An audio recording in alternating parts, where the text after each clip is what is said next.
The 37 practices of a Bodhisattva.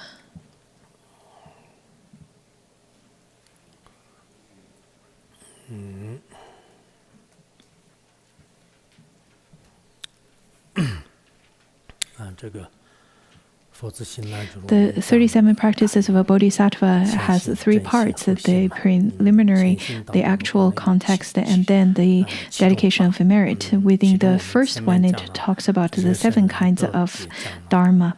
We've already covered the preciousness of obtaining a human body, and then we've talked about abandoning one's homeland. But giving up one's homeland is not enough. If you were to have attachments and then pursue all kinds of trivial worldly things, it is not sufficient either. One should adhere to solitude, to a quiet place, and engage in practice. So today we're going to look at that. Concerning adhering to solitude, the source of good qualities, abandoning negative places, disturbing emotions gradually subside. Being free from distraction, the practice of virtue spontaneously increases. With brightened awareness, one feels confidence in the Dharma to adhere to solitude in the practice of Bodhisattvas. After one has given up on negative areas, such as one's homeland, and one needs to adhere to solitude, to rather a peaceful and quiet place to engage in practice. By doing so, all negative emotions, such as attachment and aversion, will gradually subside and diminish, causing one's discipline to become pure. Once the secluded places are devoid of faults and of distractions and business, that is, such obligations are merchandising or working in the fields for the sake of friends, family, oneself, and others. The virtuous training of the 3 doors, of the 3 gates, such as exertion in the yoga of one-pointed absorption, that is, the meditation, samadhi, will spontaneously increase. By attaining mental abiding, one's mind becomes pliable. At the time of seeking for teachings, people would go to places such as a monastery or traditional place where correct Dharma is taught. So over here it says that through intelligently investigate and analyze the means of the sacred Dharma with this bright awareness, certainty arises. Usually, a place of a monastery that has the correct Dharma teachings are investigated and closely observed. That is why many people would say that the best property in a place is a monastery, because the disciples of the Buddha, they're very good at making observation of the environment. At places where the power of virtue is obvious, then you would be able to engage in study. The environment has such power that it could turn our mind around, especially when we have the opportunity to engage in study, contemplation, and practice. If our mind can settle, then we can wholeheartedly engage in the practice. So over here it says that adhering to solitude endowed with many such qualities is the practice of bodhisattvas, their way of adhering to a conducive environment. Furthermore, from the ornament of the sutras, the place where intelligent one's practice is well supplied, an excellent dwelling place, an excellent soil endowed with good companions and graced by yogic bliss. Now we have lots of properties. Now we have lots of provisions that is inducive to our practices. I encourage you not to hoard too much of those provisions, such as rice and maybe cooking oil and so on. Otherwise, they could go expired, and then you would complain about it. So I think it is not necessary to hoard too much of it. You can have some food that is necessary. He continued to say that an excellent dwelling place is one where the supplies of alms and so forth are plentiful and where there are no robber or thieves. Excellent soil is a soil where no disease caused by the 5 elements arise and where excellent companions in harmony with the Dharma abide.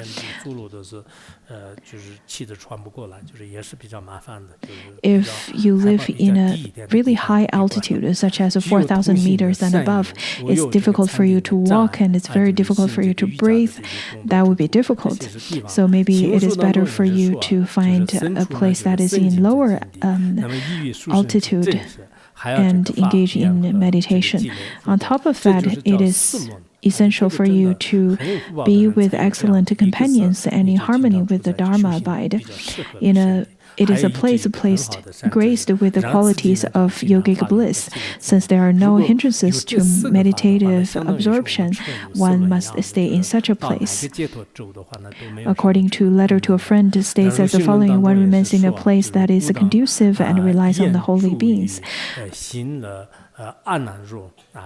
There are the 4 great elements, just as the 4 wheels. And then according to the way of the Bodhisattva, it says that in that way becomes disenchanted with the objects of your desires, engender fondness for solitude.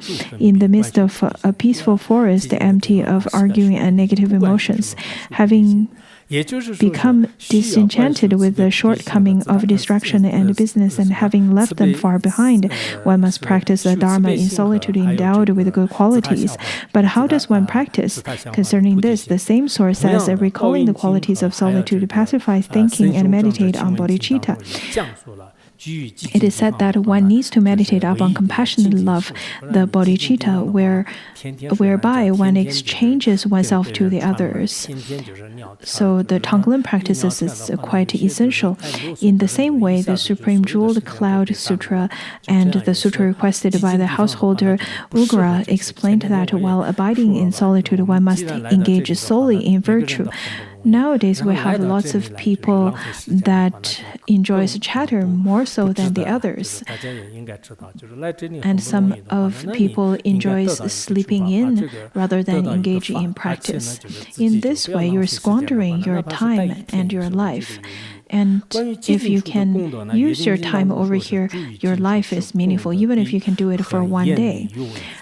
Now, to talk about the virtue of staying at a secluded area, it says that in the Moonlamp Sutra, the qualities of abiding in solitude are constant renunciation towards the conditions, not the slightest desire towards anything worldly, and not the slightest increase in any of the defilements.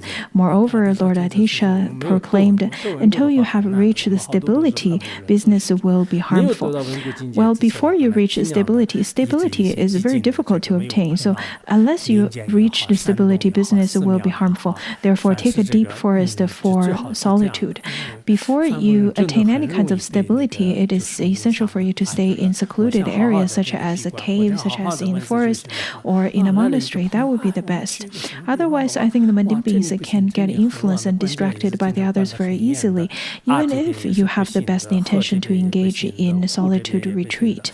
But once you have a friend visiting, then you would say that, oh, I have to be with my companion and I have to go here and there. Then all kinds of distractions conditions and obstacles may appear.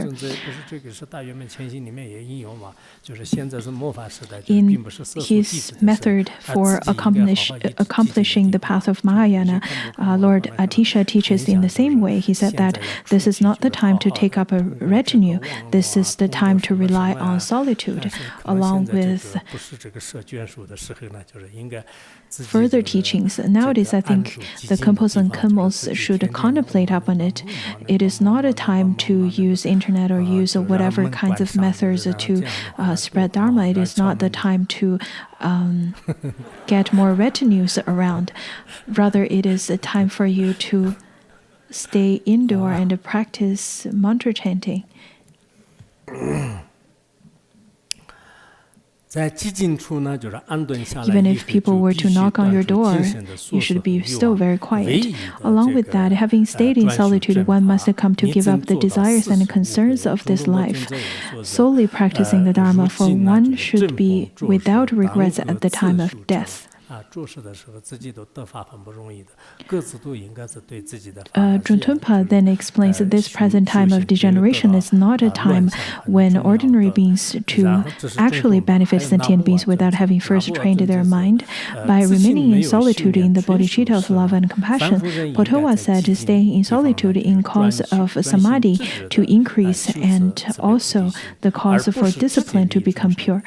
Nuzurpa then explained the following: while relying on solitude, correctly accepting and rejecting virtue and evil, if one can then diminishes one's activities, the Dharma will be accomplished.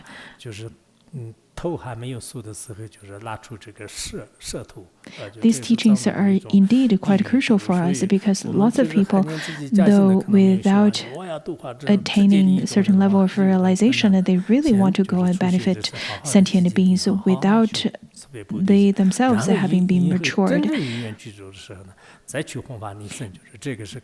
It is essential for you to first practice loving kindness and bodhicitta at a quiet place in solitude. And then when causes and conditions started to mature, you can have the opportunity to spread the Dharma and benefit sentient beings. And then Geshe Nambarwa states, without having trained the inner mind, your kind-hearted intentions cannot remain stable. Therefore, cultivate the mind of enlightenment in solitude. Maybe after we study this verse, nobody wants to live here anymore. And later, it would be difficult for me to ask you to go and give teachings elsewhere. And you would have all kinds of excuses and quoting the teachings given by all these geshes and telling me that you don't want to leave the quietude because you're not ready, you're not mature yet.